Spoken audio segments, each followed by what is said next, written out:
Hi there, I'm Matt, Marketing Manager at Evil Empire, and I'm here to talk to you about our latest Dead Cells update, Breaking Barriers.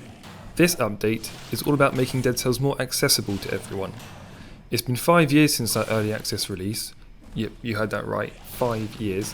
So we realised that it's long past time that we made sure that Dead Cells can be enjoyed by as many people as possible. We're trying to achieve this accessibility in 2 ways. One is a whole bunch of new options, mainly based around visual cues and mobility, such as outlining characters and objects in game, holding a button to repeat actions instead of requiring button mashing, or changing the font style and size. And when I say a whole bunch of options, I really mean it. There is an absolute ton of new customizability in the game. We're also introducing an assist mode, with sliders to adjust elements of the game, such as enemy damage or trap speed, as well as a toggle for auto hit and a multiple lives option. All of this is available in new sections of the options menu for easy access.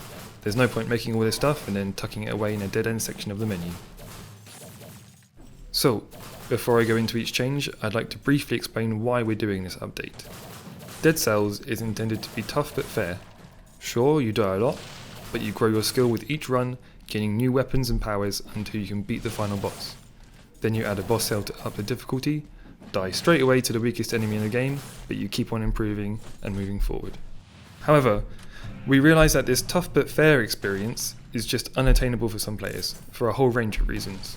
The new options that we're introducing here should allow these players to make specific, tailored adjustments to the game to remove the barriers preventing from having that experience, rather than introducing arbitrary difficulty options. We hope that these changes can let more players enjoy Dead Cells as we intended, and if the unaltered version of Dead Cells already hits the right balance of challenge and progression for you, then these changes are all optional. You can just leave the game as it is and continue having fun. So, let's run through the options we're introducing and why we're adding them. First up, we have a range of options to help players with mobility issues. These include holding the button to use your second jump, hold to roll, customizable controls for actions that require a long press or a button plus joystick action, like the downward smash move, plus a toggle option for using the shield instead of requiring a long press. Here we're trying to help players who experience problems when either holding or rapidly pressing buttons, or using multiple inputs in a short period of time. You can also now remap buttons so players with limited hand mobility can adjust the controls to their individual needs. So far, pretty standard stuff. Next up are the options addressing visibility. Dead Cells is a fast-paced and frenetic game, and this can result in some sensory overload for some players, and for others it can become just impossible to distinguish the individual elements on screen. That's our bad for trying to throw everything in the kitchen sink at you in the name of frenetic combat, but we realise that for some people it can just be too much. To ease the overload, we've added a slider to adjust the particle cap. Reducing this will limit the particle effects that occur from events such as weapon effects, like ice or fire, or enemies dying.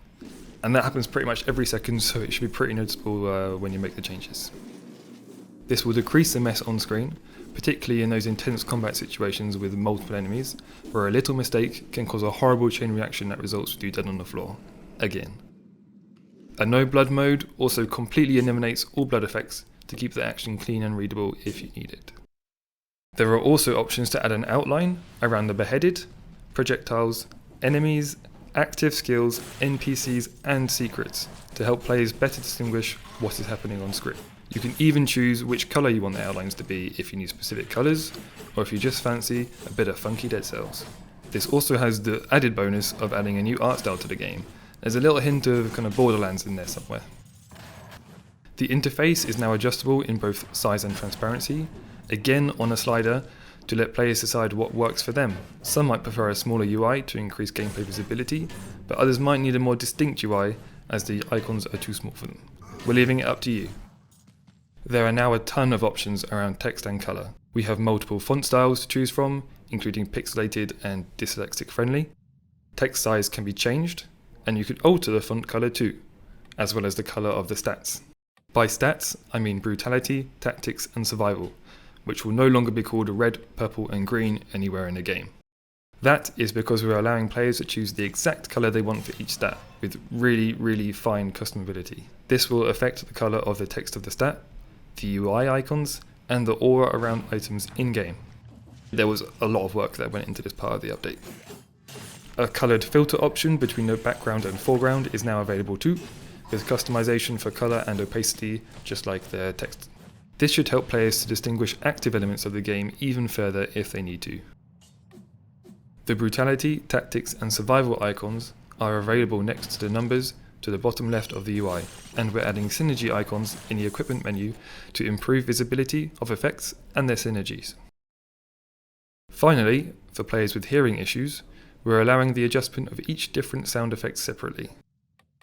So, if for instance you have trouble hearing enemy sounds which telegraph their attacks, you can reduce the other sound effects while leaving the enemy sound volume higher.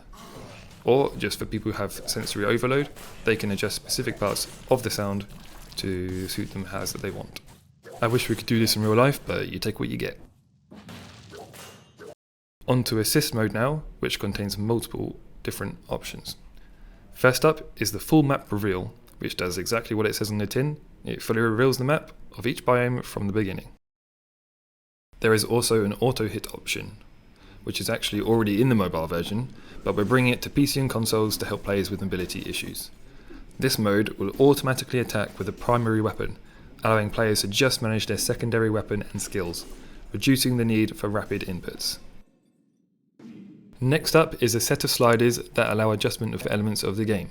This is meant to allow specific adjustments of the game's challenge to make that tough but fair gameplay accessible, without changing everything else. For instance, the standard trap speed can require a series of rapid inputs to get through a challenge room successfully, which might not be doable for some players. But, if they find the rest of the gameplay balanced already, they can just change this specific part of the game and leave the rest as it is. The final part of assist mode is the multiple death option. This lets players resurrect at the start of the biome if they die, in the exact state that they started the biome in, and you can choose to revive yourself 1, 3, 7, or infinite times in a run. The idea behind this is to allow players who have involuntary movements or activity, such as muscle spasms, to have another chance if their run is ruined by something that is out of their control. We are fully aware that this can be considered controversial, as it alters part of the roguelike aspect of the game, where if you die, you die straight away. But we're putting this in specifically to let people enjoy the game who otherwise would be excluded from doing so. That's the full list of changes that we're introducing, and all of them were tested with a panel of players with various impairments that able gamers, as well as our usual testing with the Dead Cells Steam community. So thank you to everyone who took part, you're a massive help to us. We'd also like to say a final point on this update. We know that some of these changes are controversial for some people, especially the multiple deaths option, as you can perceive that we're altering the hardcore difficulty of the game. As we've hopefully just clearly explained, these options are designed specifically to let people enjoy the game who would otherwise be excluded from doing so. The base game is not being changed for anyone else. Anyone is free to play the exact same Dead Cells they were playing before this update. Basically, if we can add options to let more people have fun with Dead Cells, while not changing the experience for players who can already enjoy the game as it is, then we are going to add these additional options. If you're a Dead Cells player who doesn't need any of the content that we're introducing in this update, don't worry, we have plenty of shiny new things to introduce to Dead Cells later in the year.